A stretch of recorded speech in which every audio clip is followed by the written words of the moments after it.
departments in order to establish inventory valuations, profit or losses, and balance sheet items.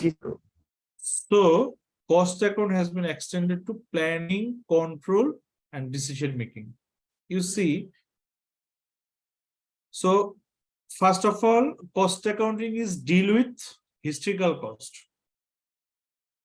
and of charging this cost to unit output. That means I am accumulating all the historical cost and charge this cost to the output. That is whatever I am making or whatever I am giving. So while making, this is related to the manufacturing, and while giving, this is service. So I am accumulating all the cost to charge it to my product or service. In order to, what is the purpose? In order to establish inventory valuation. So whatever inventory I have, whatever service I need to give, I need to determine the value. So how can I determine the value? I need to accumulate all the cost and charge it to that particular product, whatever I will give to my customer. So inventory valuation, then profit or loss. So of course, inventory valuation is required to identify the profit or loss, and then the balance sheet item, that is all sorts of receivable, inventories, payables, and all sort of things. So the thing, why cost accounting used? I can plan, I can control, and I can make the decision. So how will we do that? So if you can follow the picture, you can see that what is planning? Planning is concerned with defining goals for future organizational performance and deciding on the task and resource to be used to attain these goals. Here 2 is missing, so used to attain these goals. It is a mistake, I think 2 is missing. So you see what I am saying, that defining goals. So goals is a big thing. What is our goal? In our planning, we must define what is our goal, and we must plan how to achieve these goals. So you see, defining the goals,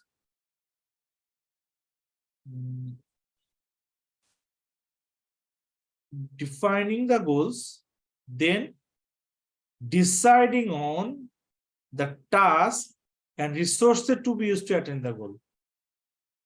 It is clear to you all? Yes, sir.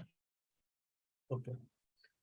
So then come to this, and you can have much more idea in the next part of this picture. That is, so how the planning process works. At first, assessing the external environment and organization. That means what we have in our organization and what is available in outside organization. So of course, the outside organizational elements is not in our control, but our organizational element is in our control. So whenever we plan to do something, we must consider the both thing. Then we decide on objective. What is our objective? Then we decide on alternative. So if we have some of the specific objective, there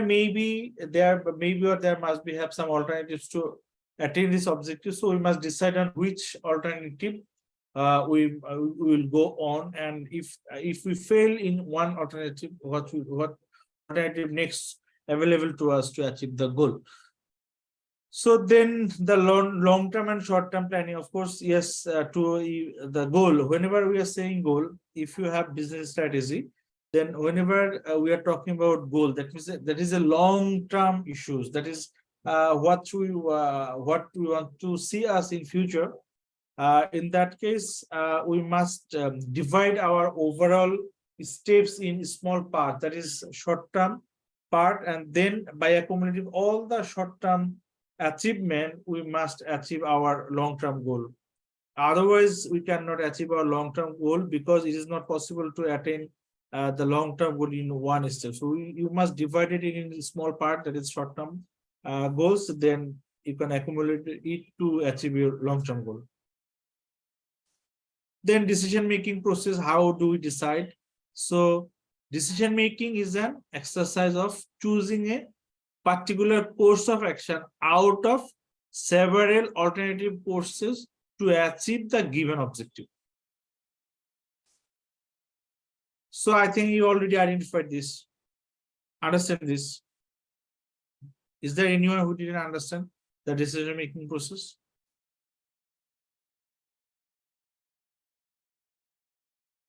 No?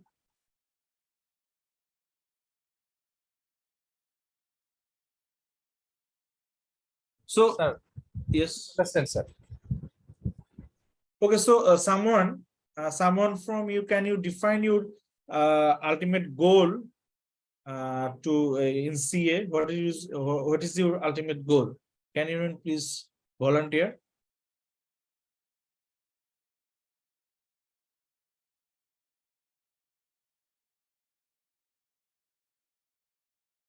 So you have no goal. None of you have any goal. Sir, I have goals, sir. What is your goal? I have to be a chartered accountant, sir. So you want to be a chartered accountant. Okay, this is your goal, long-term goal. So what is your short-term goal? Short-term goals, sir. I have to complete all the subjects. Yes, this is overall, you have to complete all the subject. So your short-term goal can be that at first you would like to pass certificate level, Yes, then sir. professional level, then advanced stage. You can divide it in three parts. Even you can divide your uh, level one, that is the certificate level courses, in several. If you decide that, okay, let us try for 3 courses first, and then the remaining focus on the later part, it can be a different short-term goal as well. And even you can divide it in these 3 subjects. Let us try with accounting first, then try with MI, then try with business finance. Even someone can decide on that, I let us try with first business finance.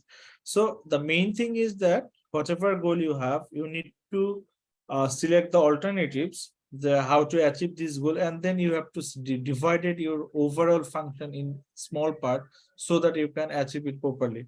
Otherwise, if you handle with 1 ton at a time, you cannot handle it. But if you can handle it with 5 kgs at a time, you can move this 1 ton after a certain time. So you have to take the decision as well. Okay, and then come Yes, to sir. control. So the control means I have some objective, I have some target. So I have divided my objective into different part. So what I can do, we can divide our achievement with our plan.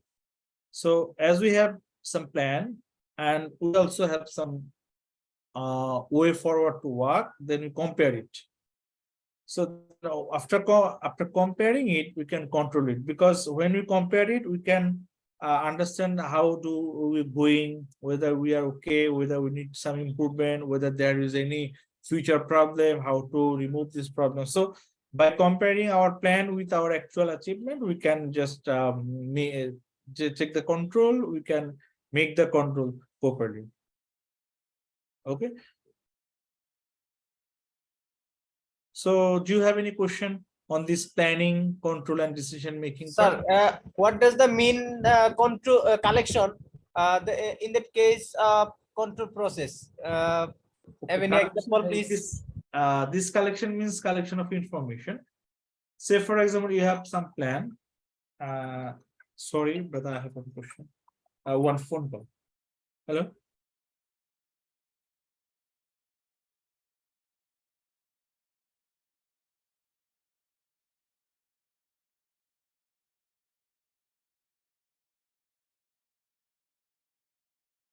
Okay, so collection of information, that is you have a plan, you have already did something to achieve this plan. So collection of what have you done, what information you have. Say for example, your target was to sell 100 million taka. So now you need to collect what was the actual sale. This is called collection.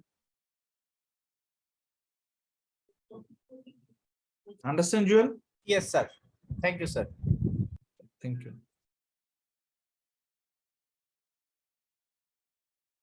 This is very common. Most of you, I'm sure most of you know and learned this earlier. So I will not explain it more. Just read it, and if you have any question, please ask.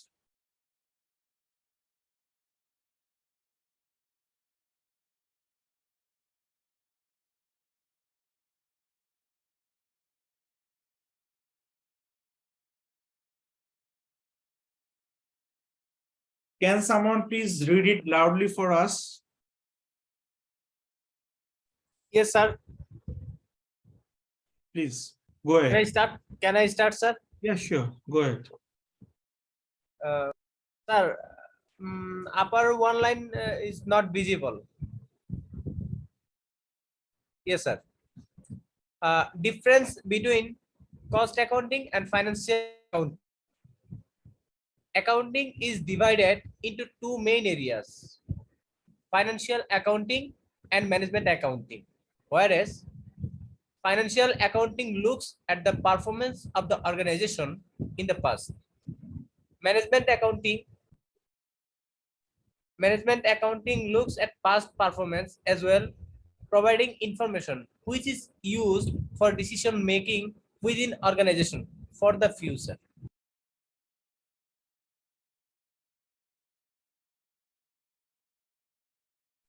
Time is the difference. Time span. Financial accounts defined period. Statement of comprehensive income, usually 1 year. Specific date. Statement of financial position as on last day of the above period. Just a minute, just for your information to all, as I have prepared this lecture long before, there we need one correction here. You see what I have written: defined period, statement of comprehensive income. This name is not actually widely used now. Now the name changed to statement of profit or loss and other comprehensive income. So previously the name of this PL was statement of comprehensive income, but now it is renamed as statement of profit or loss and other comprehensive income. Okay, go ahead. Yes. Cost accounts. Period appropriate for purpose. Example, the sales data relating to 2 quarters. Financial accounts, statutory. Legal requirement. Cost accounts, management choice, but cost records recommended at times. Financial accounts format, declared by law and financial reporting standards. Cost accounts, according to management choice and purpose of information. Financial accounts focus. All numbers are in aggregate and for organization as well as a whole. Financial accounts are consolidated for entire organization. Cost accounts, numbers are broken up into meaning chunks to aid decision making per product or service. Financial accounts, type of information, monetary value. Cost accounts, non-monetary measures as well as monetary values.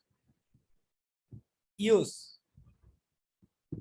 Financial accounts use for ensures all business assets and liabilities are accounted for. Financial accounts is historical.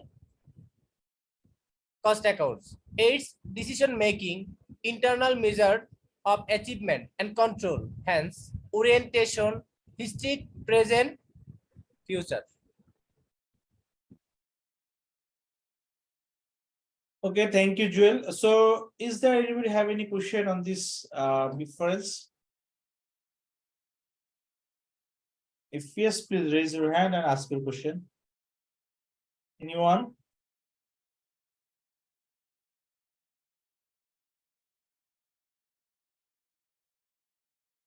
Sir, cost account, third, fourth box, not clear. First.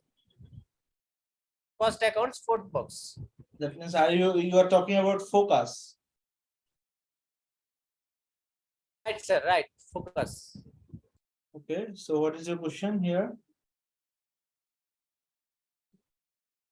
My question is, to aid decision, the previous word is chunks.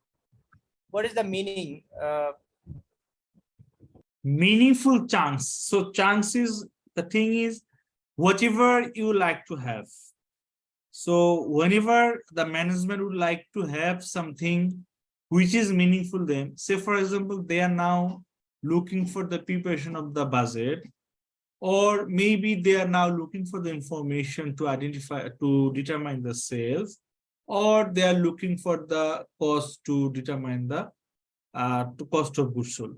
So whatever they want and how they want, say for example, now, so in the case of financial accounting, you have to focus on the actual value, but in case of cost accounting, now you have to focus on your demand. So say for example, you are part of management, now we're looking for identify the cost, so you must identify all the cost. Then the management maybe ask for you to this, okay, identify the fixed cost and variable cost separately. And maybe management ask you to no, not fixed and variable cost, go for the avoidable cost and unavoidable cost. No, not avoidable cost or unavoidable cost, go for the maximum cost or minimum cost. So the thing is, whatever the management want, you have to prepare the information on that way what the management understand. That is the question here. But in case of financial accounting, everybody will ask for the same thing. There will be no difference. Clear? Yes, sir. Clear. Yeah, thank you.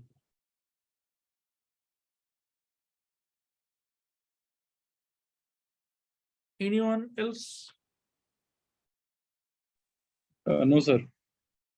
Okay, in that case, someone please give me the answer. That is, in case of statutory part, financial accounting is legal requirement. So law, and which law it covers? Can you tell me what is the law actually for financial accounting? Yes, sir. No, this is not law. This is accounting standard. We are not bound to follow it in our jurisdiction, but there is one law. What is the law? Sir আসসালামু আলাইকুম Mahmud sir Halim ভাই জি, ইসলাম হালিম ভাই, ভালো আছেন? একটু 2-3 minute একটু please G G, sure. আসসালামু আলাইকুম, কেমন আছেন? ওয়ালাইকুম আসসালাম আসসালামু আলাইকুম স্যার। ভালো আছি একটু ঠিক মানে আছে যে আপনাকে কথা বলি আজকে খুব হাসি খুশি লাগতেছে, কেমন আছেন? আমি সব সময় হাসি খুশি থাকি কাজেই হয়তো একটু থাকি আল্লাহর রহমতে আমরা সবাই হাসি খুশি থাকি ঠিক আছে একটু মনোযোগ দিয়ে সেটা হলো যে I have come for the some issues এক নম্বর হচ্ছে যে all the students who are joining here for the absent but eligible to sit for the exam আমাদের এক্সাম হবে এখন পর্যন্ত 10 জুন 7 তারিখ পর্যন্ত আমরা ক্লাস নেব কিছু স্পেশাল অ্যারেঞ্জমেন্ট দিলাম শনিবারে হয়তো করাবো দিয়ে you'll be appearing at the exam তাহলে বোঝা গেল কি সবাই পরীক্ষা দিতে পারবো 15 তারিখ পর্যন্ত সময় নোটিশ দেওয়া আছে ওয়েবসাইটে দেখি ওই আলোকে আমরা ফর্ম ফিল আপ করবো দুটো জিনিস লাগে একটা হলো ফিটনেস সার্টিফিকেট প্যাস বাদে প্রি আর্টিকেল যুক্ত না এই জন্য ওনারা ছাড়া আর্টিকেল যারা সবাই আমরা কি করব under signing by the respected principal you should have to collect fitness certificate 3 বছরের আগে ফিটনেস 3 বছরের পরে সিসি আর একটা হচ্ছে ক্লাস ক্লিয়ারেন্স সার্টিফিকেট যেহেতু ক্লাস চলমান আমরা 11 তারিখের ভিতরে আপনাদের দিয়ে দেব যে মেন্টালি প্রিপারেশন নেন আপনি 15 তারিখের ভিতরে ফর্ম ফিল আপ করবেন এটা অনলাইনে ওখানে টার্মস দিয়ে দেব subject to also obtaining or achieving of your 75% attendance এমন না হয় 15 মিনিট এখন ওই লাস্ট ক্লাসে 15 মিনিট এটা না 90 মিনিটসে আপনাকে 75% অর্থাৎ 75 মিনিট অ্যাটেন্ডেন্স থাকতে হবে তাহলে বলতে চাইলাম যে এই বিষয়ে আমরা একটু গুরুত্ব দিব প্রত্যেক ক্লাসে আসতে হবে তাছাড়া পরীক্ষা দেওয়া যাবে না এবং শুক্রবার শনিবার হয়তো দিলাম কিছু দিয়ে একটা থাকবেন ওই সময় দিব বা শুক্রবারেও সাবজেক্ট হয় যেমন অনেকেই একটা দুইটা প্যাসের এরকম আর রেগুলার 7 সাবজেক্টে যেরকম খুব সংখ্যা কম 3-4টার সংখ্যা বেশি তো it will not hamper but also ensuring benefit all of you যাতে আপনি এটা এইভাবে করতে পারবেন আচ্ছা আর আরেকটা ইস্যু যেটা সেটা হচ্ছে যে পরীক্ষার পর আরেকটা অ্যাটেন্ডেন্স এগুলো একটু গুরুত্ব দিবেন আর প্রত্যেকটা টিচারের সাথে রেসপন্স করে আপনি জেনে নেন বসলে তো হবে না। এটা অনলাইন এক্সাম এবং অনলাইনই আপনাদের ফর্ম ফিল আপ। কাজেই নোটিশটা ভালো করে দেখে এভাবে অগ্রসর হন। টাকা কিছু লাগে, ফটোকপি লাগে, তো লেখা আছে। তাহলে my point of view of coming here firstly that you are eligible, এই জন্য আগে আসার দরকার নাই। 10-11-তে আমরা জানিয়ে দেবো ঢাকায় যারা হয় এখানে নিবেন অথবা অনলাইনে পাঠাবো। চিটাগাং দূরে যারা আছেন you will receive by online system. এই আর শেষ কথার এক কথা, প্রত্যেকে ক্লাসে আসেন, পরীক্ষা দিতে হবে, পড়া লাগবে। পরীক্ষার পরে আর ক্লাস ইফেক্টিভ হয় না, ওভাবে রাখাও ঠিক হবে না। এই জন্য আমরা অবশ্যই কোর্স কমপ্লিট করবো, but our request is here that you should come compulsorily in the classes. দোয়া থাকলো, কথা না বাড়াই। আর আমাদের মাহমুদ স্যার এখানে আছেন, হ্যাঁ, এসব সব জুয়েল টিচার, সিনিয়র টিচার। কাজেই আপনার মাহমুদ স্যারের অনেক ছাত্র এখন চার্টার্ড অ্যাকাউন্টেন্ট, এই জন্য টিচার অফ টিচার্স বলা যায়। এনারা পাশ করে দেয়ার potential are very talented. Biography বলছেন কিনা, এইসব এই ধরনের টিচার হতে হবে। দেখেন, হ্যাঁ, they are also utilizing themselves in the firm. আমার একটা রিকোয়েস্ট ছিল। আমি বলেন ফার্দার প্রমোটিং ইউ। কাজেই আপনি একটা ক্লাসে যে আসতেছেন প্রস্তুতি নিয়ে আসেন, আপনি রেসপন্স করেন অনলাইন ক্লাসে, স্যাররা যখন সময় দেন ওই সময় বলেন unless talk please, no necessary. Jewel please roll পাশে লেখেন। এই যে আমাদের মৌ, শি ইজ ওয়াইজ, আর মানে জুয়েল মুন্সিরা তো জ্ঞানী হয়, হ্যাঁ, মুন্সি মানে হচ্ছে বিজ্ঞ। But you don't mention your roll number, my dear. পাশে ব্র্যাকেটে রোল লিখে দেবো, তাহলে অটোমেটিক্যালি অ্যাটেন্ডেন্স চলে আসবে। Jewel shortly please. জুয়েল বলুন। হ্যাঁ স্যার, আমার রিকোয়েস্ট ছিল, আমাদের তো এক্সাম ভেরি নিয়ার এট হ্যান্ড। আমি চাচ্ছিলাম আমাদের ফ্রাইডেতে যদি আরো একটা এডিশনাল ক্লাস। বললাম তো যে special schedule coming on Friday. আমরা যে কথা বলি অথবা শুনে থাকেন ওইটা আর পুনরাবৃত্তি না করবেন, এটা তো একটু আগে বললাম দাদা। আপনি ফ্রাইডে আপকামিং স্যাটারডে আমরা কিছু special schedule day long class হবে, একটু আগে বললাম। I think you did not also create your concentration in my words even instructions. যাই হোক, জুয়েল মুন্সি পাশে সহ অন্যদের রিকোয়েস্ট পাশে রোল লিখবেন, অটোমেটিক্যালি অ্যাচিভ ইউর অ্যাটেন্ডেন্স। দেওয়া থাকলো। আর মাহমুদ স্যারকে ফলো করি, ক্লাস। আর এরপরে আমরা হালিম ভাই, আপনারা তো মোটামুটি দেখা গেল 6 সপ্তাহের টার্গেট নিচ্ছেন ক্লাস শেষ করা, তাই না? হ্যাঁ, শুক্র শনিবারে 6 সপ্তাহে কাভার হবে? আমার তো ডাউট লাগে, পারবো তো না? আমরা মনে হয় ওই শনিবারটা যদি একটু পরীক্ষার আগে ইউটিলাইজ করি, ইট ইজ পসিবল। আচ্ছা, আপনার একটু কষ্ট করতে হবে, যদি পরীক্ষা দিতে চান কষ্ট করতে হবে, বুঝছেন? তো এটা বরঞ্চ ভালো যে হালিম ভাইরা ওই কষ্টটা করতে রাজি আছে। আপনারাও যদি কষ্ট করেন পরীক্ষাটা অ্যাটেন্ড করতে পারবেন। আবার আমার ধারণা যেহেতু এখন এমসিকিউ বেসড পরীক্ষা, আপনারা অ্যাটেন্ড করেন, অ্যাটেন্ড করলে আপনার ভালো হবে। সো একটু কষ্ট করেন। আর একটা জিনিস খেয়াল রাখবেন যে আসলেই যদি আপনার ক্লাস যদি পার্সেন্টেজ কভার না করে পরীক্ষা দিতে কিন্তু দিবে না। আর এখানে হালিম ভাই কিছু করার নাই, সবগুলি অনলাইন রিপোর্ট আসবে এবং অ্যাডমিটও যাবে অনলাইনে। আপনার ক্লাসে 75% নাই মানে অ্যাডমিট ইস্যু হবে না, আপনার টাকা দিলেও ইস্যু হবে না। So be careful. আল্লাহ হাফেজ, ভালো থাকবেন ভাই, থ্যাংক ইউ। আসসালামু আলাইকুম। বাই। তো আপনাদের জন্য গুড নিউজ যে আপনাদের পরীক্ষাটা দেওয়ানোর ব্যবস্থা করবে। সো আপনারা একটু প্রিপারেশন নেন, কারণ এমসিকিউ বেসড পরীক্ষা তো আপনার এখনো তো নেগেটিভ মার্কিং আসে নাই। সো আপনার একটা পাস হয়ে গেলে একটু আগে গেলেন, বাট দেন এগেইন একেবারে আন্দার মতো যায় না আর কি। অনেকে আছে কিছু না পারে, ঠিক আছে 3000 টাকা দিছি, যাই 2টা টিপটুপ দিয়ে আসি, তাহলে আমার তো পরীক্ষা পাস হয়ে গেল। ওইভাবে করেন না, একটু সময় এখনো আছে, আপনারা একটু ওইভাবে ট্রাই করেন। তবে সময় এখনো আছে বলতে অনেক কম সময়। পরীক্ষা কবে? জুনে না জুলাইতে? জুনের 10 তারিখ স্যার। শিডিউলটা কবে থেকে দিবে স্যার ওদের, মানে আইসিএবি? না, অলরেডি তো আপনাদের পরীক্ষার ডেট, মানে পরীক্ষা কবে শুরু হবে ওই ডেট অলরেডি হয়ে গেছে। So routine is not a matter, because রুটিনটা আপনি ধরে নেন মোটামুটি সিরিয়ালি পরীক্ষা হবে, মাঝখানে 2-1 দিন কোনো সাবজেক্টে গ্যাপ থাকতে পারে। সো স্টার্টিং ডেট তো already fix.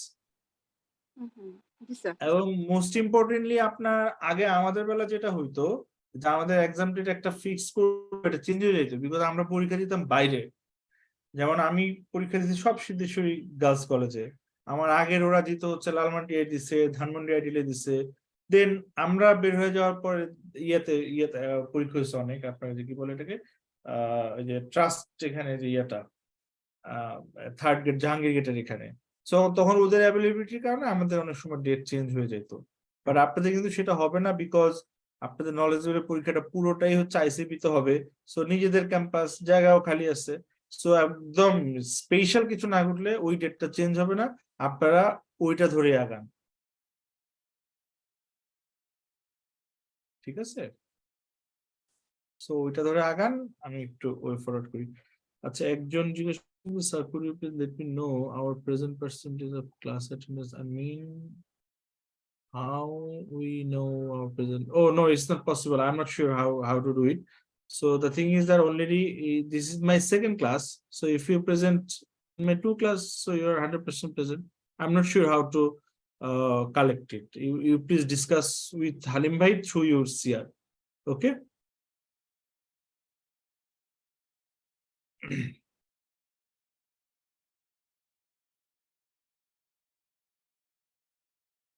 Okay, so what is the legal requirement? That was my question.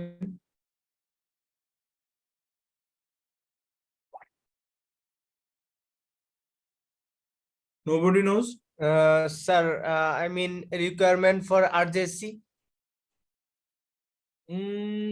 You are on the track, but this is not the actual right answer.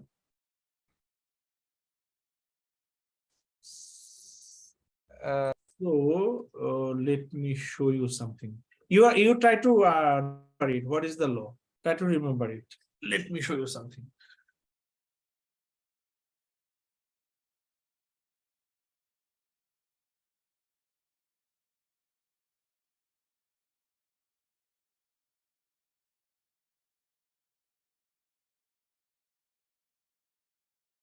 Nobody knows, right?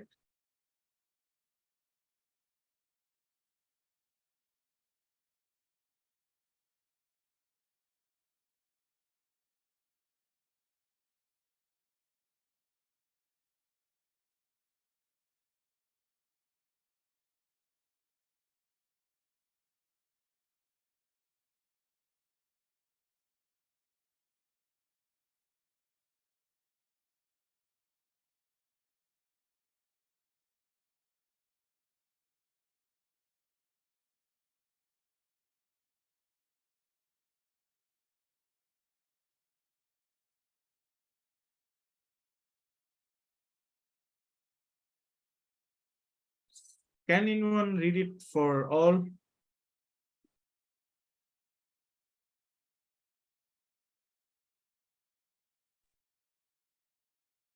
Can I read it, sir? Yeah. ব্যবস্থাপনা ও প্রশাসন, balance sheet বিবরণী, খাতাপত্র এবং হিসাব, বার্ষিক balance sheet 183(1) ধারা 81 অনুযায়ী অনুষ্ঠিত প্রত্যেক বার্ষিক সাধারণ সভায় কোম্পানির পরিচালনা পর্ষদ এই ধারার উপধারা 2 একটি ব্যালেন্স শিট এবং উহার লাভ ক্ষতির হিসাব অথবা কোম্পানিটি মুনাফার উদ্দেশ্যে গঠিত না হইলে উহার আয় ব্যয় উপস্থাপন করিবে। Okay, stop here. That means এখানে যেটা বলছে যে কোম্পানির পরিচালকদেরকে এই জিনিসটা উপস্থাপন করতে হবে, তার মানে এই সেকশনটা হচ্ছে requirement of presentation, right? Right sir. আচ্ছা, তাইলে আমার কোথায় রিকোয়ারমেন্টটা আছে, আমরা একটু আগেরটায় যাই। এই এটা একটু পড়েন, এখান থেকে পড়েন। 181(1) প্রত্যেক কোম্পানি নিম্নলিখিত বিষয়াদি সম্পর্কে যথাযথ হিসাব বহি রত্নগণ করিবে, যথা ক কোম্পানি এখানে হচ্ছে হিসাব বহি রক্ষণ করিবে, বুঝছেন, সংরক্ষণ করবে, বানানটা বলেছে আর কি, ঠিক আছে? Yes sir, typing mistake maybe. আর পরের টুকু আপনাদের পড়তে হবে না, তার মানে আপনার রিকোয়ারমেন্ট হচ্ছে কোম্পানি অ্যাক্টে, ঠিক আছে? আচ্ছা, কোম্পানি অ্যাক্ট এখন অনেকে বলতে পারেন যে স্যার আমার what about the other things, that is if anybody is not a company like NGOs, so what will happen then? like bima, insurance, like banks. So the thing is that for all the companies, the requirement of companies act is that you have to prepare your financial statements. You have to submit it also to the RGC. That's what I'm saying. This, yes, you are on the track, but not the correct answer, because every year after the annual general meeting, you have to submit one copy of your audited financial statement to RGC. Hello? Officer. So this is the requirement, and if it is NGO, then the requirement is from the NGO Affairs Bureau. Maybe there was one act of 1978, and then for the banks you have to follow the Banking Company Act, and then for insurance you have to follow the Insurance Act for 2010 or 2000 or whatever it is. So this is the legal requirement actually. That's what we are saying, that legal requirement. So IFRS is not the legal requirement, but yes, you have to follow IFRS. This is also requirement. Following IFRS is a legal requirement, but my question was, what is the actual legal requirement? So there is one confusion. If any question come, on what basis, on which section we are preparing the financial statement, and if someone is saying section 181 of the say Company Act, 183 of the Company Act, then another section also given, which one you have to select. Which one you select? 181 মানে আপনাকে বললো যে আমরা আইনের কোন ধারা অনুযায়ী financial statement তৈরি করি। একটা বললো যে কোম্পানি আইনের 181 ধারা, আরেকটা বললো কোম্পানি আইনের 183 ধারা, আরেকটা বললো আইএফআরএস, আরেকটা বললো এফআরসি। এখন আপনি কোনটা যাবেন? Company Act 181. Exactly. IFRS is standard. Yes, but IFRS is also required as per law, because FRC is regulating body on auditing or checking the financial statement. No. FRC is also for standard setting. FRC is for standard implementation, also checking the implementation status. So there was one changes as per Financial Reporting Act in the Company Act also. So as per the Company Act, you have to follow IFRS for preparing the financial statement. So this is not the requirement of preparing the financial statement. This is the which standard you have to follow for the preparation. So my question was, which section tell you to prepare the financial statement? So this is, say, section 1 tell you to prepare the financial statement, and section 2 tell you on what basis you have to prepare the financial statement. Clear? Yes, sir. So এই যে tricky পার্টটা, আমি sure আপনি যদি university কাউরে কোশ্চেনটা করেন, maximum অ্যানসারটা ভুল করবে এবং বেশিরভাগই দিবে আইএফআরএস। আরে কিসের কি, আইএফআরএস ফলো তো করতেই হয়। বাট এখানে কোশ্চেনটা কিন্তু ট্রিকি, যে কোন সেকশন অনুযায়ী আপনি প্রিপেয়ার করবেন। ঠিক আছে, যদিও এই প্রশ্নটা আপনাদের এমআই তে আসবে না, এটা আসলে আপনাদের বিজনেস হতে আসতে পারে, বা ইভেন বিজনেস হতেও না, মেবি অন্য কোথাও জায়গায়। ঠিক আছে, বাট এই জিনিসটা একটু খেয়াল করবেন। মানে আমি জাস্ট এটা বললাম এই জন্য যে ট্রিকি পার্টটা, যেটা আমার কোশ্চেন কি ছিল সেটা বেসিক অ্যান্সার, অথচ কিন্তু সবই লিগাল। আপনার অ্যাকাউন্ট রাখতে হবে, এটাও লিগাল। অ্যাকাউন্ট কিভাবে রাখতে হবে সেটাও লিগাল রিকোয়ারমেন্ট। তারপরে কোন ল এটাকে সেটাও লিগাল, সবই তো লিগাল। আপনার কোশ্চেনের অ্যান্সার কিন্তু সব না। বুঝতে পারছেন? Yes, sir.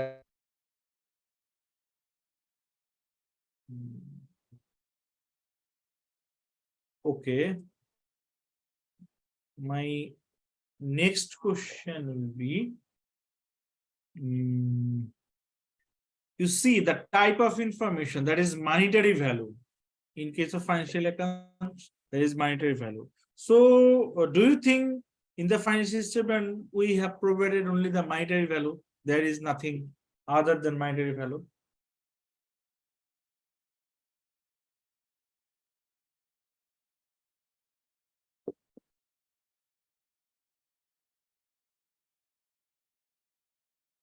আমরা তো নরমালি হচ্ছে কি cost account, sorry I in Bangla, আমরা তো নরমালি কস্ট অ্যাকাউন্ট স্যার ওই আপনার সেলস নিয়েও কথা বলি, র মেটেরিয়ালস নিয়েও কথা বলি, দেন হচ্ছে স্যার কতটুকু কি হয়েছে স্যার, ওই বেসিক জিনিসগুলো, not the quantity, we also talk about the qualitative equipment or aspect from the aspect of cost accounting. So that's why we can say that's how cost accounting deal with non-monetary measurement. So my question was, as in the financial accounting, this I'm writing this only monetary value, nothing else. So do you think in the financial statement we have just given the monetary value, none other thing?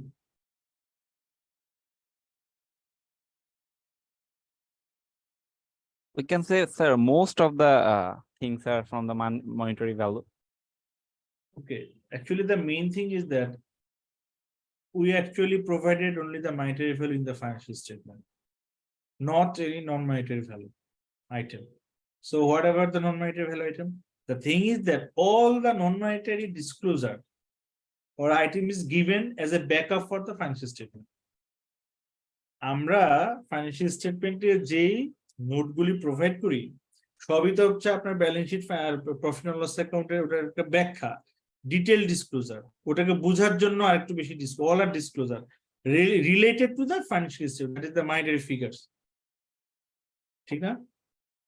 G sir, নিচে disclosure গুলো disclosure মানে assist করার জন্য। মাইনারি ভ্যালুতেই থাকে, বাকিগুলি হচ্ছে আমার disclosure. Okay. So, do you have any question on this difference? Anybody? Yes, sir. I have a question. Okay, go ahead. Cost accounting use subject use. There is I saw age decision making. What is age decision making, sir? Aids. Here, aids means support, helping decision making. সাহায্য করা, decision making এ সাহায্য করতেছে আপনাকে। Okay, sir.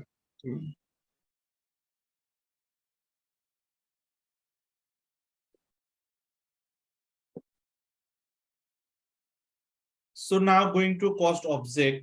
So what is cost object? Cost object is a product, service, item of equipment or geographical location for which a separate cost determination is required. এখানে দেখেন আমাদের কয়েকটা জিনিস লাগবে, যে কস্ট অবজেক্টটা হচ্ছে, এটা হইতে পারে একটা প্রোডাক্ট, এটা হইতে পারে একটা সার্ভিস, প্রোডাক্ট হইতে পারে একটা সার্ভিস, হইতে পারে ইকুইপমেন্ট আর জিওগ্রাফিক্যাল লোকেশন, যেটার জন্য সেপারেট কস্ট ডিটারমিনেশন লাগে। সোজা বাংলায় এমন একটা জিনিস যেটার জন্য আমি আলাদা কস্ট আইডেন্টিফাই করি। আমরা যদি আপনাদের সিএ ফার্মের কথা চিন্তা করি, মনে করেন আপনাদের দুইটা অফিস আছে, একটা ঢাকায় একটা চট্টগ্রামে, আপনি দুইটার জন্য আলাদা আলাদা যদি কস্ট ডিটারমাইন করেন, তার মানে এই যে আপনার একটা ব্রাঞ্চ যেটা, এটা হচ্ছে একটা কস্ট অবজেক্ট। আমি একটা ব্রাঞ্চ বা একটা office, Dhaka office, Chittagong office, এটা হচ্ছে কস্ট অবজেক্ট। এমন যদি হয় যে না, আমি সেটা না, আমার হচ্ছে যে অডিটে কত হয়, কনসালটেন্সিতে কত হয়, আদার্স কত হয়, তাহলে আপনার এইটা হচ্ছে কস্ট অবজেক্ট, যে আপনার অডিট কনসালটেন্সি। এটা না, এটা না, আমার একদম প্রত্যেকটা জবে কত লাগে, তাহলে সেটা হচ্ছে আপনার কস্ট অবজেক্ট। কস্ট অবজেক্ট তাহলে এমন একটা জিনিস যেটার জন্য হচ্ছে আপনার কস্টটা ডিটারমাইন করা লাগে। ক্লিয়ার? একটু কনফিউশন স্যার, একটু কনফিউশন স্যার। বলেন কোথায় কনফিউশন? তাহলে স্যার কস্ট ইউনিট কি হবে স্যার? ইউনিটটা তো হচ্ছে যে আপনার ধরেন এই যে ফিট, কেজি, পাউন্ড, এটা না sir, cost unit, cost center আর হচ্ছে কস্ট অবজেক্ট, এই তিনটার মধ্যে ডিফারেন্স কি স্যার? কস্ট ইউনিট, যে আমি তো এক একটা ইউনিটে, আমার কস্ট ইউনিট হচ্ছে স্যার অডিট একটা, অ্যাকাউন্টিং সার্ভিস একটা, দুইটা কস্ট ইউনিট, আবার দুইটাই কস্ট অবজেক্ট হইতে পারে। ওই পার্সপেক্টিভ থেকে ইউনিট আর অবজেক্ট দুইটার মধ্যে ডিফারেন্স কি sir? C cost unit is a unit of product or service in relation to which cost are determined. ঠিক আছে, তার মানে আপনি কত ইউনিটে আপনি করতেছেন। আপনি কি এই যে ধরেন আমরা যে বলি যে আপনি ধরেন আপনি খুব সহজে বললে মুদি দোকানে আপনি কি একটা ডিমে একটা ইউনিট ধরবেন নাকি এক হালিতে একটা ইউনিট ধরবেন নাকি এক ডজনে একটা ইউনিট ধরবেন। আপনি যখন নর্মাল মুদি দোকানে যান আপনি কিন্তু নর্মালি যে এক হালি ডিম দেন, কিন্তু আপনি একটা সুপার শপে যান ওর ওখানে কিন্তু আপনি এক হালি ডিম পাবেন না, এক ডজন পাবেন। ঠিক আছে, একটা Yes, হচ্ছে sir. আপনার Yes, একটা sir. হচ্ছে অবজেক্টটা হচ্ছে ডিম, ডিমের জন্য আপনি কস্টিং করতেছেন, ইউনিটটা হচ্ছে কয়টায়। স্যার এখন বুঝতে পারছি স্যার।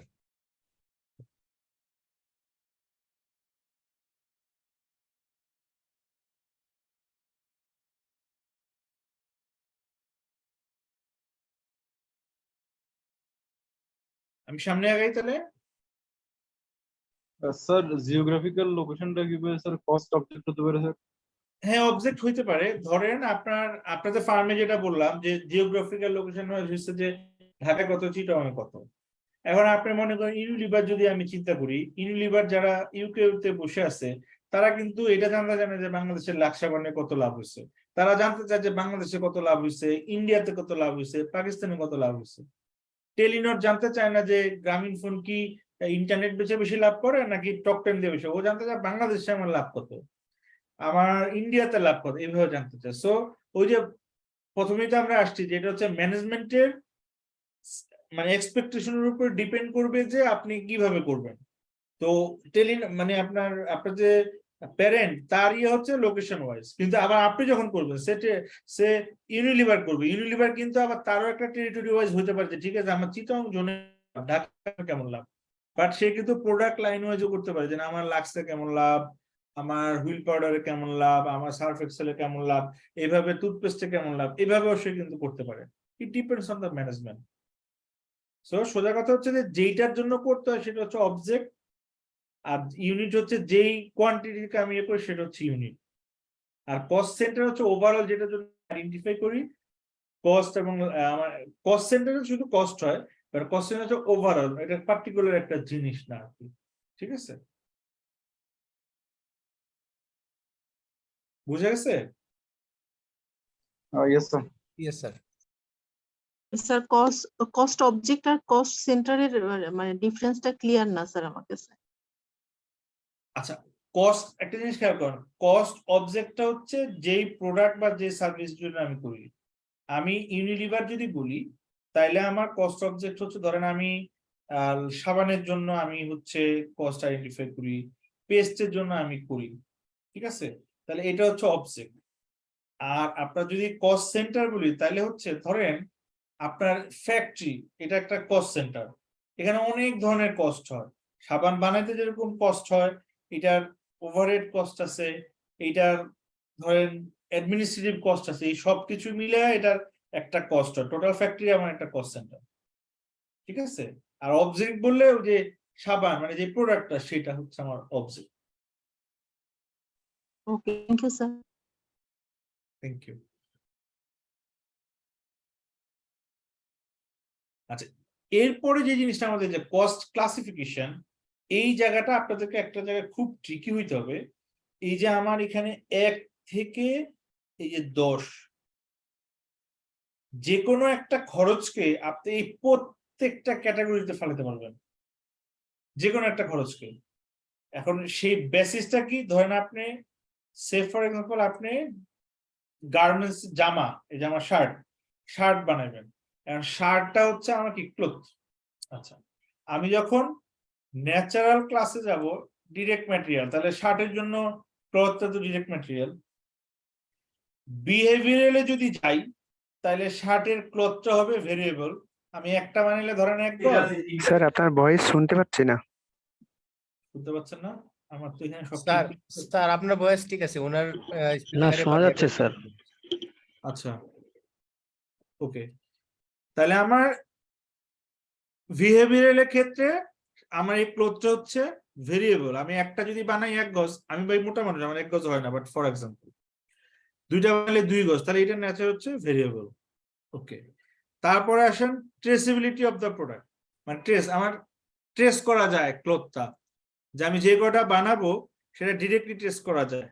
হয়তো আমার বুতামটা করা যাবে না, সুতাটা করা যাবে না যেটাতে সেলাই করছে, নিচে ভিতরে যে শক্ত কাপড়টা আছে এটা হয়তো করা যাবে না, যে আয়রন করছে তারটা করা যাবে না। তারপর আসেন 4 নম্বরে ফাংশনালিটি। ক্লথ হচ্ছে ম্যানুফ্যাকচারিং কস্ট, এটা সেলিংও না অ্যাডমিনও না। ক্লথ হচ্ছে প্রোডাক্ট কস্ট, কারণ আমার যে প্রোডাক্টটা সেটার ভিতরে এই কস্টটা থাকবে। প্রোডাক্ট কস্ট পিরিয়ড কস্টের একটা ডিফারেন্স আছে, আপনাদের পরে আমি ডিটেলস বলবো। ডিসিশন মেকিং এর ক্ষেত্রে এদিকে opportunity cost, no sunk cost এটার ভিতরে পড়ে না। এটা কোথায় পড়বে? এইখানে ধরেন অ্যাভয়েডেবল কস্ট। কিভাবে অ্যাভয়েডেবল কস্ট? আমি শার্ট যদি বানাই তাহলে আমার খরচ হবে, আমি যদি শার্ট না বানাই তাহলে আমার খরচ হবে না, অ্যাভয়েডেবল। কিন্তু আমার যেই লোকটা আয়রন করে ওই খরচ অ্যাভয়েডেবল না, শার্ট না বানাইলে ওর বেতন দিতে হবে। তারপরে আসেন রিলেশনশিপ উইথ পিরিয়ড, এটা কি ক্যাপিটাল কস্ট না revenue cost? Mostly revenue cost.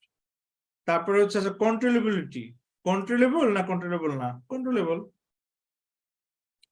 ঠিক আছে, কস্ট স্টেটমেন্টে এটা আমার প্রাইম কস্টে থাকবে। প্রাইম কস্টে নরমালি কি থাকে? ডিরেক্ট ম্যাটেরিয়াল আর ডিরেক্ট লেবার, তাই তো? তাহলে আমার ক্লথটা হচ্ছে ডিরেক্ট ম্যাটেরিয়াল। ব্যাপারটা বুঝতে পারছেন যে একটা জিনিস আমার একদম প্রত্যেকটাতে যে ক্লাসিফাই করা যায়। Yes sir. এখন মনে করেন আপনি এমসিকিউ আসলো যে আপনি একটা গার্মেন্টস কোম্পানিতে চাকরি করেন, সেখানে শার্ট বানায়, তার ক্লথ আছে, তাহলে ক্লথ কি ধরনের খরচ? বললো যে এটা ডিরেক্ট ম্যাটেরিয়াল। অপশন বি তে এটা বললো এটা একটা ভেরিয়েবল কস্ট, অপশন সি তে বললো এটা একটা ডিরেক্ট কস্ট, অপশন ডি তে বললো সব। আপনি কি করবেন? স্যার এটা হবে স্যার যখন সে কাপড় বানায়, পোশাক যখন বানায় তখন সেটা হবে ডিরেক্ট ম্যাটেরিয়াল। আবার যখন সে কাপড় বানায়, মানে যে কাপড়টা দিয়ে পোশাক বানানো হয় শুধু সে ওই কাপড়টা বানায়, তখন তার হবে কটন হবে স্যার ডিরেক্ট না ম্যাটেরিয়াল। আপনি আমার কোশ্চেন বুঝেন নাই, আমি তো আগেই বলছি যে বলে দিচ্ছে আপনি একটা গার্মেন্টস আছেন যেখানে হচ্ছে শার্ট বানায়, শার্ট ইয়েস স্যার। শার্ট বানানোর ক্ষেত্রে ক্লথটা কি ধরনের কস্ট? Direct material. কেন এটা কি ভেরিয়েবল হবে না?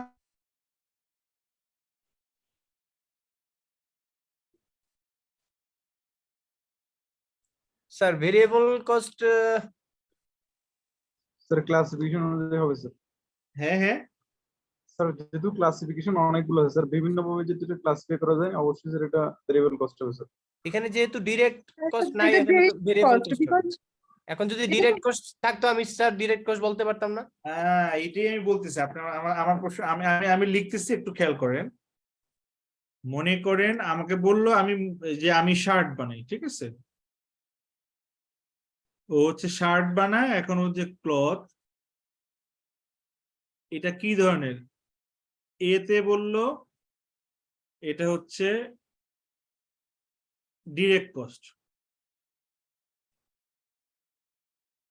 বি তে বললো এটা ভেরিয়েবল কস্ট, সি তে স্যার আপনার বললো ভয়েস শুনতে পারতেছি না sir. Sir we are here now clear, but C তে বললো প্রোডাক্ট কস্ট, আর ডি তে বললো অল অফ দ্য অ্যাবাভ। আপনার অ্যান্সার কি হবে বলেন? Sir all of the above. Exactly সেটাই আমি বলতেছি যে এটা অ্যান্সার হবে। কিন্তু অনেকে আছে কি ধরেন একবারই এটা তো ডিরেক্ট কস্ট অ্যান্সার দিয়ে চলে গেল। তাহলে খেয়াল করতে হবে, মানে অপশনগুলি সব চেক করতে হবে যে কি বলা আছে।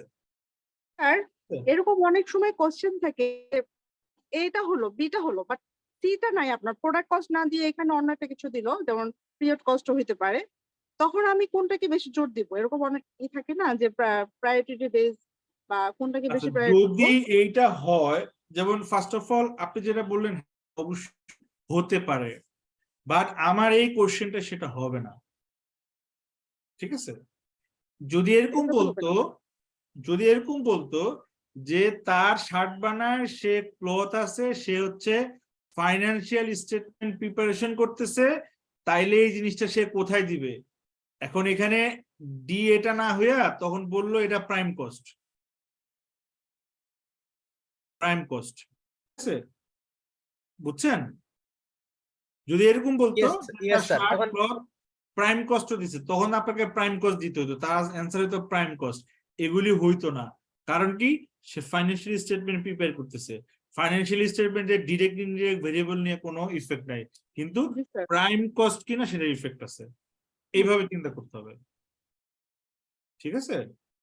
অথবা আপনাকে একদম ডাইরেক্ট বলেই দিল যে একটা কস্ট ক্লথ বিহেভিয়ারাল ক্লাসিফিকেশন এটা কি হবে, সেক্ষেত্রে তো আপনি এটা অবশ্যই ভেরিয়েবল কস্টই বলবেন।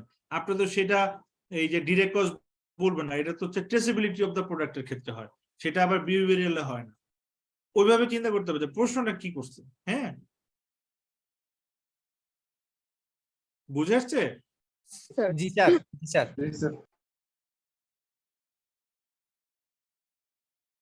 আচ্ছা, এবার দেখেন তো একটু কোন একটা টার্ম আপনারা বুঝতে অসুবিধা হয় কিনা, তাহলে আমি আপনাদেরকে একটু বলি। এখানে অনেকগুলি তো একটা একটা করে প্রত্যেকটা বলতে গেলে অনেক সময় লাগবে, একটু দেখেন।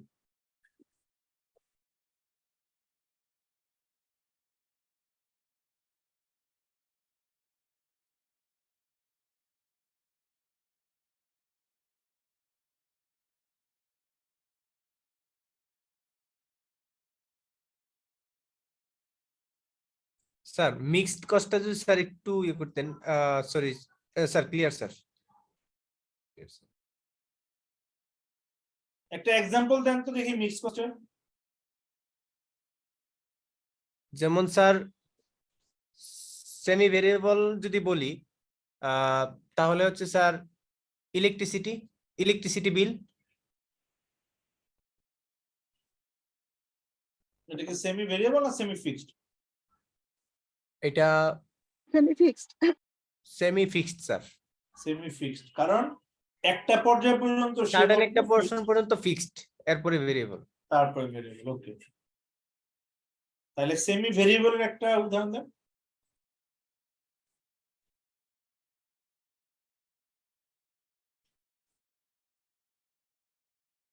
স্যার Utility, হুম, water bill, sir. ওয়াটার বিল কি সেমি ভেরিয়েবল হয়? আমার তো মনে হয় এটাও সেমি ফিক্সডই হয়। আমি অবশ্য ওয়াটার বিল কখনো দিই নাই, in fact. Sir, mixed also Sir, music. এগুলো তো স্যার সেম নেচারের, বিলগুলো সব সেম নেচারের, ওয়াটার বিল, electricity bill, gas bill same নেচারের। তবে আমি জানি না যে কোম্পানিগুলি কমিশনটা স্যার, হ্যাঁ হ্যাঁ, মানে সেলসম্যানের কমিশন, মানে সেলসম্যানকে তো আমি একটা নির্দিষ্ট পরিমাণ টার্গেট দিই, দেন হচ্ছে ওটার উপর আমি কমিশন পে করি, ওইটাকে ধরতে পারি না যে হচ্ছে এটা হলো ভেরিয়েবল? না সেমি ভেরিয়েবল কিনা, সেমি ভেরিয়েবলটা হবে এরকম যে আপনার এটা প্রথমে হবে ভেরিয়েবল। আমরা যদি এভাবে একটু চিন্তা করি,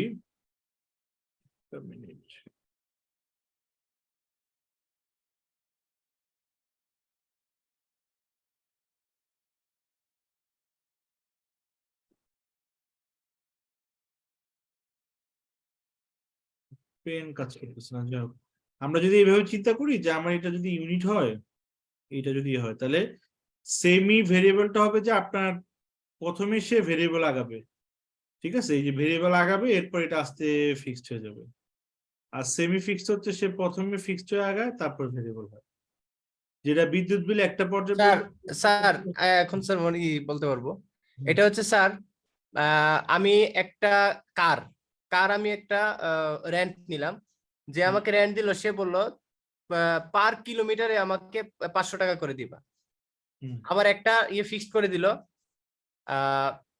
100 কিলো গেলে 5000 টাকা দিতে হবে, এরকম।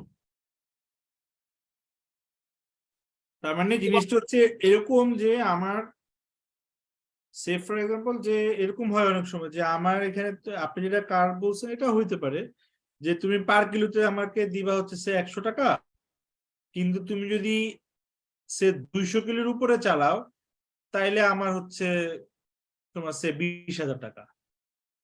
এইভাবে একটা ফিক্সড হয়ে গেল যে আমি 250, 150, 250 যাই করি, ওটা 20,000 টাকা, বাকি অংশটা ফিক্সড হয়ে গেল, ঠিক আছে, এটা হইতে পারে।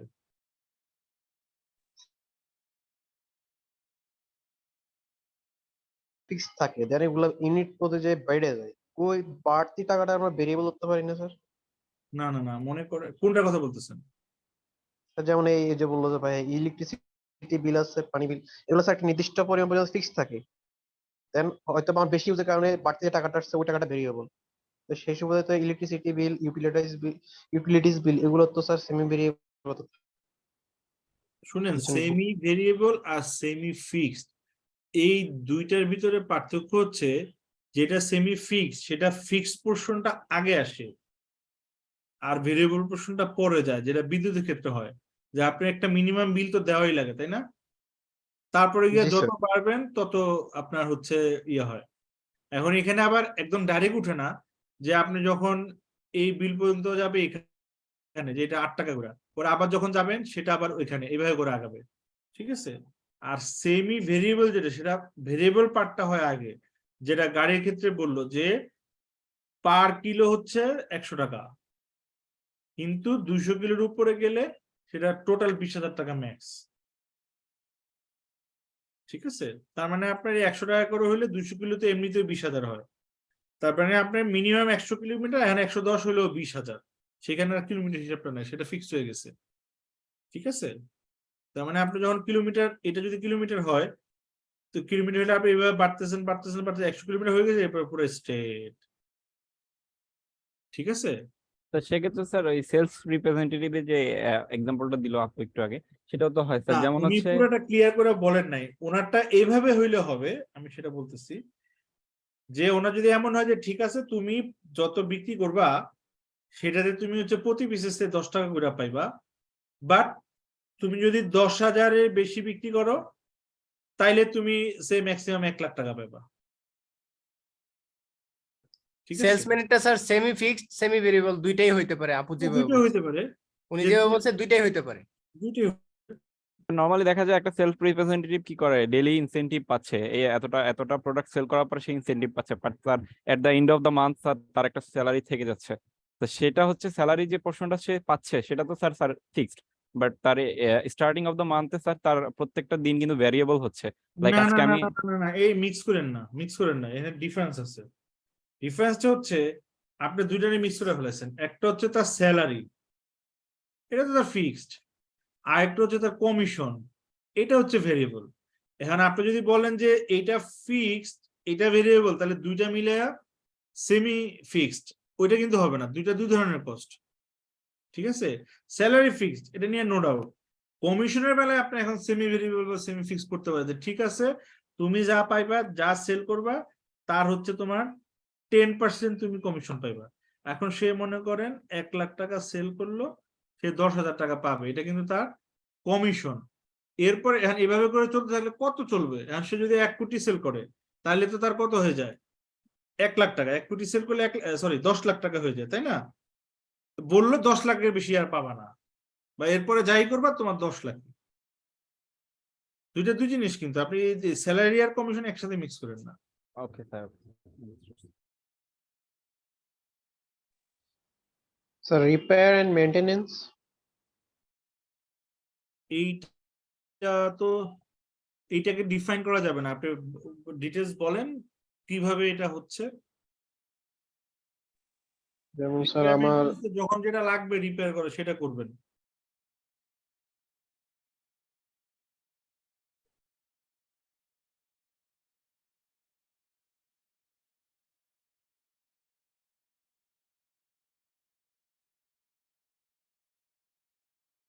একটু এক্সপ্লেইন করেন।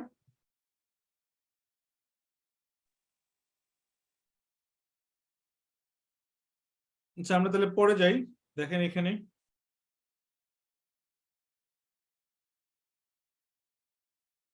Sir repair and maintenance sir functional ক্লাসিফিকেশনে চলে যাবে না স্যার? রিপেয়ার মেইনটেনেন্সটা আপনার ফাংশনাল কেন? আপনার রিপেয়ার মেইনটেনেন্স ইয়ে হতে পারে না, ন্যাচারালি হতে পারে না? আমার ওভারহেড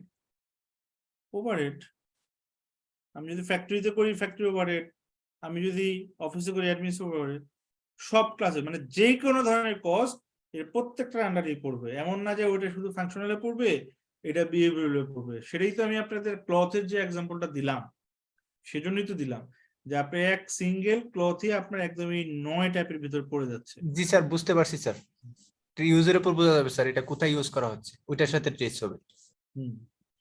এর ভিতরে আপনার এইটা যেমন এই ইয়েটা যেটা এইটা হচ্ছে নরমালি আমরা ফাইন্যান্সিয়াল অ্যাকাউন্টিং ইউজ করি নরমালি, ঠিক আছে? আর বাকি সবই হচ্ছে আমার ম্যানেজমেন্ট অ্যাকাউন্টিং এর জন্য বা কস্ট অ্যাকাউন্টিং এর জন্য, ঠিক আছে?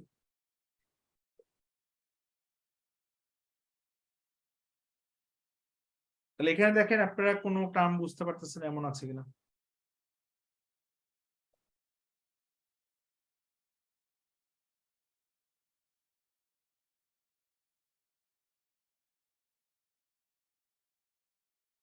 এটা একটু দেখতে পারেন, ডিসিশন মেকিং এর জন্য যেগুলি আছে, যে অপরচুনিটি কস্ট, সাঙ্ক কস্ট।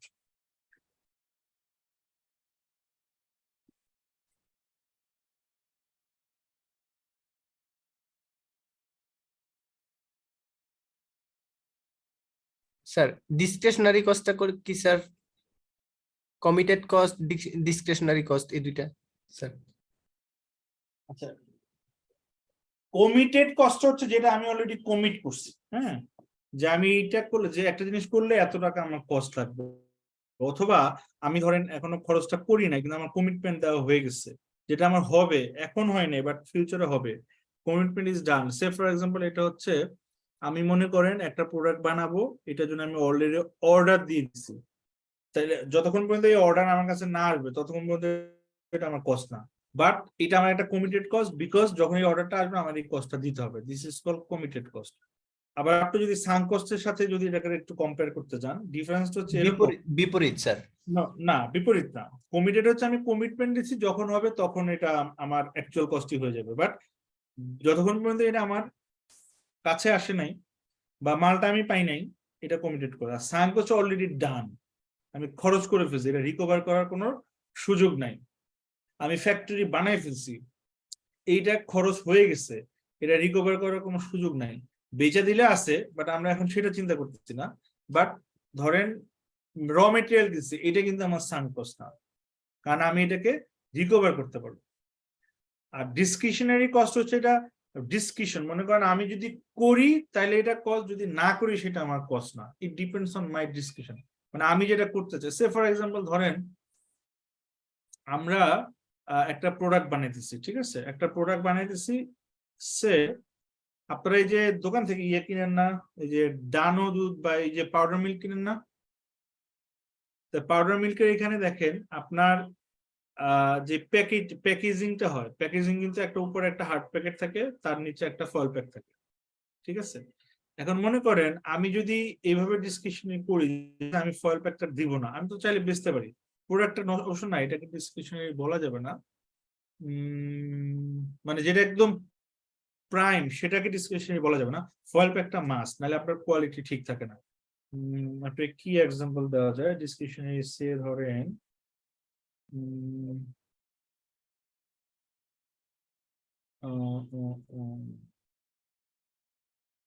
সে ধরেন আমার কোয়ালিটি চেক, হ্যাঁ, এখন কোয়ালিটি চেকে দেখা গেছে যে আমি একদম প্রত্যেক স্টেপে স্টেপে কোয়ালিটি চেক করি, যে শার্ট যখন সেলাই করছি তখন একবার কোয়ালিটি চেক করি, যখন একদম ফাইনাল ডেলিভারি দিই তখন একবার কোয়ালিটি চেক করি। এখন আমি যদি এক জায়গায় ফিক্স করি যে না আমি একদম ফাইনাল ডেলিভারির সময় চেক করবো, এটা আমার ডিসকাশন, আমার কোয়ালিটিটা এনশিওর করলেই হইলো। কারণ আমি যদি দুই জায়গায় সেট করি তাহলে আমার কোয়ালিটিটা বেশি এনশিওর হবে, কারণ চেকটা ভালো হবে। এক জায়গায় যদি করি তাহলে একটু কম হবে, বাট দেন अगेन এটা আমার ডিসকাশন, আমি করবো কি করবো না, বুঝতে পারছেন? আউট অফ পকেট কস্টটা কি? আমি তো ফার্স্ট টাইম দেখলাম আজকে। আউট অফ পকেট মানে আপনার স্যার এটা স্যার কতটুকু বুঝছি আর কতটুকু বুঝি নাই এটা বুঝি নাই, কিন্তু ধরে নিছি বুঝছি স্যার, কোনটা? কারণ এটা প্রথম শুনছি তো স্যার, দেখছি না কোশ্চেনও করি নাই, ধরে নিছি বুঝছি স্যার। এটা কেমন ধরনের কথা হলো যে ধরে নিচ্ছি বুঝছি? আউট অফ পকেট কস্ট মানে হচ্ছে এটা এমন যে এই কস্টটাই আমি শুধু রিকভার করতে পারবো। যেমন আপনারা এই যে আমরা যখন এই যে ধরেন আমরা সিএফআর মেট্রো এটা খুব বেশি থাকে, আপনারা অবশ্য আপনাদের সিনিয়ররা এটা জানবে, আমরা যখন কোনো জায়গায় প্রপোজাল দিই, একটা হচ্ছে আমার ডিরেক্ট কস্ট, আর একটা প্রশ্ন থাকে out of pocket cost. Out of pocket cost হচ্ছে এরকম কস্ট যেটা খরচটাই হচ্ছে আমি রিকভারি করি। সেটা কি, ধরেন আমি একটা অডিটে পাঠাবো, তাহলে আমার লোকজন তো আমি দিব, এটা হচ্ছে পার্সোনাল কস্ট, আমার লোকজনের জন্য আপনি কত আমার ফি দিবেন। আর আউট অফ পকেট কস্ট হচ্ছে যে এই যে আপনার এখানে আমি কাজ করতে যাব, আমার তো রিক্সা দিয়ে যাইতে হবে, বাস দিয়ে যাইতে হবে, বিমান দিয়ে যাইতে হবে, এই খরচটা আপনি আমার দিবেন। তারপর আপনার এই যে রিপোর্ট যেটা আমি সাবমিট করবো, আমার কিছু কাগজ কলম স্টেশনারি আছে, এটার জন্য তো কিছু খরচ হবে, সেটা আমার দিবেন। এই টাইপের আর কি, যে ছোট ছোট যেগুলো আমরা হচ্ছে জাস্ট খরচটা রিকভার করবো। আউট অফ পকেট বলতে বুঝে এটা হচ্ছে just expense recovery. But then again আপনার সিএফএম এ সত্যি সত্যি করা যায় না। যেমন আমি একটা রিপোর্টে দিলাম 10,000, আমাকে আসলেই 10,000 টাকার কাগজ যাবে তা না, মানে একটা লামসাম দিয়ে দেওয়া হয় আর কি। মূল থিমটা হচ্ছে যে এটা কস্ট রিকভারি, যে আমি যে খরচটা করবো শুধু সেটাই রিকভার করবো, এখানে আমার কোনো বেনিফিট নাই। ঠিক আছে, উইদাউট বেনিফিট যেটা মানে আমি এডিশনাল নিব না। যেমন আমাদের একটা ক্লায়েন্ট এমন ছিল যে out of pocket cost at actual, তার মানে আমার যত ধরনের যে ভাড়াটা যা আছে সব হচ্ছে আমি একদম বিল করে দিই, ভাই আমার এখানে এত খরচ হয়েছে, ওইখানে উবারে গেছিলাম 500 টাকা গেছে, ওখানে বিমানে গেছিলাম 10,000 টাকা গেছে, এই টাকা আমার দেন। এটা হচ্ছে অ্যাট অ্যাকচুয়াল। আর এস্টিমেটেড বাই স্ট্যান্ডার্ড হচ্ছে যেমন আমাদের নিয়ম হচ্ছে যে ঠিক আছে ঢাকা চিটাগাং যদি যায় আমাদের নিয়ম হচ্ছে 2,500 টাকা। এখন আমি যদি 5,000 টাকা দিয়েও যাই সে আমার 2,500 দিবে, আমি যদি 2,000 টাকা দিয়েও যাই সে আমার 2,500 দিবে, মানে অ্যাজ পার স্ট্যান্ডার্ড। অনেক সময় হয় না আউট অফ পকেট করে অ্যাজ পার কোম্পানিজ পলিসি, তো পলিসিতে তো একটা স্ট্যান্ডার্ড থাকে।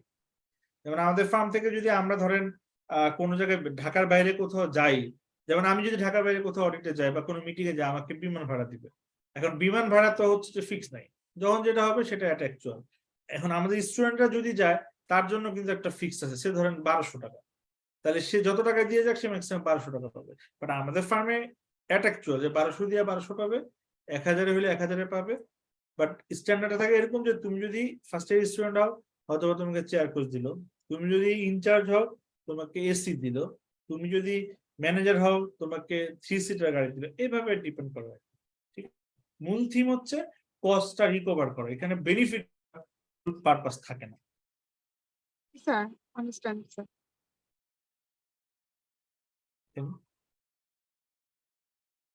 আর কিছু আপনারা জিজ্ঞেস না করলে কিন্তু আমি জিজ্ঞেস করবো।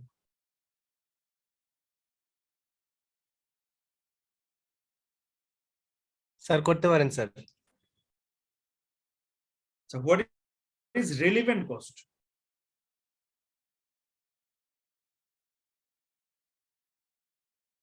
স্যার রেলিভেন্ট কস্টটা স্যার হচ্ছে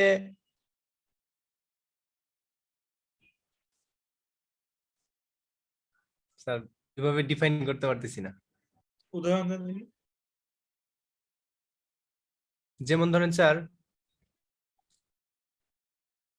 আমার একটা প্রোডাক্টের জন্য বা একটা কস্ট অবজেক্টের জন্য আমি যেই কস্টটা প্রপার হওয়ার কথা আমি ওইভাবেই লিখছি, বাট আমি ট্রান্সপোর্ট বিল লিখছি, বাট আমি আদৌ ট্রান্সপোর্ট ইউজ করি নাই, অন্য কোনো পার্সপেক্টিভ থেকে ইউজ করছি, বাট আমি লিখছি ট্রান্সপোর্ট বিল। এটা হচ্ছে যে রিলিভেন্ট হয় কিনা, আমি যেই কাজের জন্য ইউজ করছি ওইটা লেখা আর কি, বা ওইটা বুক ডাউন করা, এরকম না স্যার নাকি? স্যার এটা কেমন যে ডিসিশন নেওয়ার ক্ষেত্রে যে রিলেভেন্ট কস্ট গুলো হবে, যে কোনো একটা ডিসিশন নেওয়ার ক্ষেত্রে তখন ওই মানে আপনি যেটা বলতেছেন গ্রস বলতেছেন যে ডিসিশন নেওয়ার ক্ষেত্রে রেলিভেন্ট কস্ট ইউজ করে, but what is relevant cost?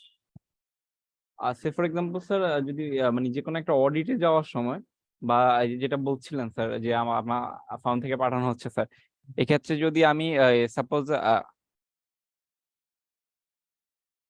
এই ক্ষেত্রে স্যার মোবাইল বিলটা হইতে পারে স্যার, এই কনভেন্সের সাথে আমি যেমন পরিবহন বিলটা ক্লেম করতেছি, এটার সাথে আনুষঙ্গিক হচ্ছে আমার যে মোবাইল বিল, এটা sir relevant cost, right sir?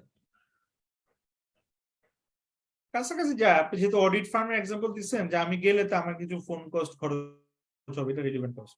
But আমি ধরেন একটু যদি ম্যানুফ্যাকচারিং এর দিকে যাই, সে ফর এক্সাম্পল আমি ওই আবার আসতেছি শার্ট, আমি শার্ট বানাই, হ্যাঁ, এখন শার্ট বানাইতে গেছি, আমার এখানে কি হয়েছে ধরেন আপনার আমার ইয়াতে এই ইন্স্যুরেন্স, আমার একটা অ্যাক্সিডেন্ট হয়েছে, অ্যাক্সিডেন্ট হওয়ার পরে আমার অনেক ক্ষতি হয়ে গেছে, ক্ষতি হওয়ার পর বললো ভাই আমার অনেক অ্যাক্সিডেন্ট হয়েছে, ক্ষতি হয়েছে, তাহলে এটা একটা কষ্ট তোমাকে শেয়ার করতে হবে, এটা তো আমার জন্য ভাই রিলিভেন্ট। আমি যে শার্ট তোমাকে অর্ডার সেটার সাথে রিলেভেন্ট না। হ্যাঁ অবশ্যই এটা ফ্যাক্টরি ইফেক্ট, বাট এই ইফেক্টের জন্য তো তুমি আমার কাছ থেকে ওভারহেড চার্জ করছোই, এগুলো তো ওভারহেড, আমার সাথে ডাইরেক্ট এটা রিলেভেন্ট না, তাই না? সরি স্যার, কানেকশনটা লুজ হয়ে গেছে। মানে আপনি শার্ট বানাচ্ছেন, শার্টের কস্ট আছে, এর ভিতরে আপনি অ্যাক্সিডেন্ট হয়ে আপনার একটা ফ্যাক্টরি পুড়ে গেছে, সেটার কিছু খরচ হয়েছে আপনার, সেই খরচটা এই শার্টের কস্টের ক্ষেত্রে রেলিভেন্ট না, বিকজ এটা হচ্ছে ওর ওভারহেড হইতে পারে, তারপরে আনইউজুয়াল কস্ট হতে পারে, অ্যাবনর্মাল কস্ট হতে পারে, কিন্তু শার্টের কস্টের সাথে না। কারণ রেলিভেন্ট হবে সেইটা যেটা রেগুলার হয়, রেগুলার লাগে, ইরেগুলার আইটেম কিন্তু রেলিভেন্ট, ঠিক আছে? কারণ আপনি কিনতে গেছেন গাড়ি, ঠিক আছে, আপনি কিনতে গেছেন গাড়ি, দাম বাড়ছে আলুর, তো ওইটার জন্য কি গাড়ির কষ্টে কোনো ইফেক্ট আছে? গাড়ির সাথে আলুর রিলেভেন্ট? No sir. কিন্তু আপনি কিনতে গেছেন গাড়ি, দাম বাড়ছে ফুয়েলের, তাহলে কি রিলেভেন্ট? Yes sir. ফুয়েলের সাথে গাড়ি রিলেশনশিপ আছে, তো এটা রিলেটেড। ইয়েস, সেটাই বলতেছি। আচ্ছা, what is shutdown cost? Cost হচ্ছে স্যার কোন একটা বিজনেস যখন ক্লোজ করে দিতে হবে তখন যে কষ্টটা হয় ওইটা স্যার, বা কোনো একটা প্রজেক্ট যখন কোন একটা প্রজেক্ট যখন আর কন্টিনিউ করা হচ্ছে না বা ডিসকন্টিনিউ করতে হবে হঠাৎ করে, মিড টাইম যে কষ্টটা হয়ে যায় তখন। না মানে কি, আমার মনে করেন ফ্যাক্টরি আছে, এটা আমি বন্ধ করে বাসে গিয়ে বসে থাকলাম, তাহলে আর কস্ট কিসের? এইটা না স্যার, যেমন ধরেন দেশে হচ্ছে কোভিড চলে আসছে, এখন কোভিড চলাকালীন সময়ে মানুষ বাইরে বের হইতে পারতেছে না, দ্যাট মিনস হচ্ছে ধরেন কোকা কোলা খাবেন না, এখন কোকা কোলা আমার এখানে 3টা প্রজেক্ট ছিল, 3টা প্রজেক্টে আমি কোকা কোলা প্রতিদিন প্রোডাকশন করতাম, তারা যে রিকোয়ারমেন্ট দিত আমি তত বোতল ইয়ে করে পাঠাইতাম। এখন আমি তো কোকা কোলা খাবে না, তারাও আমাকে রিকোয়ারমেন্ট দিবেন, আমিও পারবো না, আমার যেখানে মেশিন গুলো রান ছিল, এমপ্লয়ি গুলো ছিল, তাদেরকে তো আমার কন্টিনিউ করা আমার অনেক এক্সপেন্সিভ, ওই মুহূর্তে আমি যে ক্লোজ করব আমার যে কষ্টটা হবে এটা স্যার শাটডাউন কস্ট। আপনার কথা ঠিক আছে, কিন্তু একটু স্পেসিফিক বলেন কোন কস্টগুলি শাটডাউন কস্ট?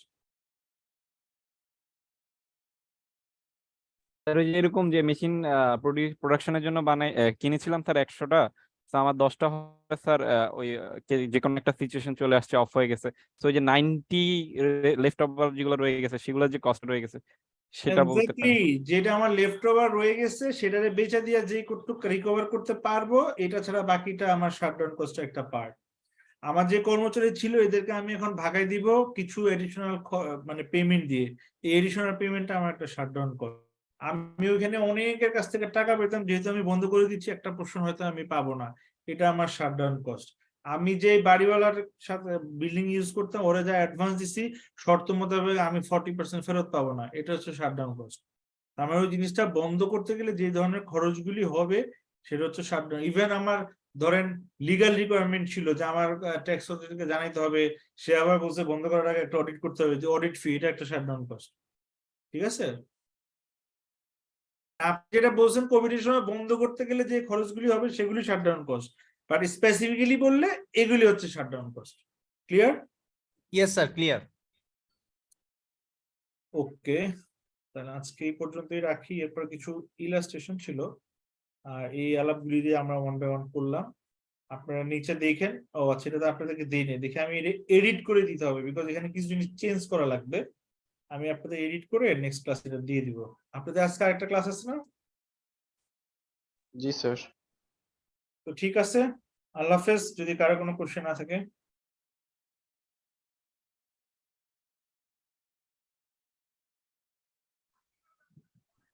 আসসালামু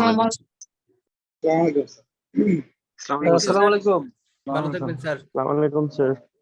আসসালাম। আসসালামু আলাইকুম। ওয়ালাইকুম আসসালাম।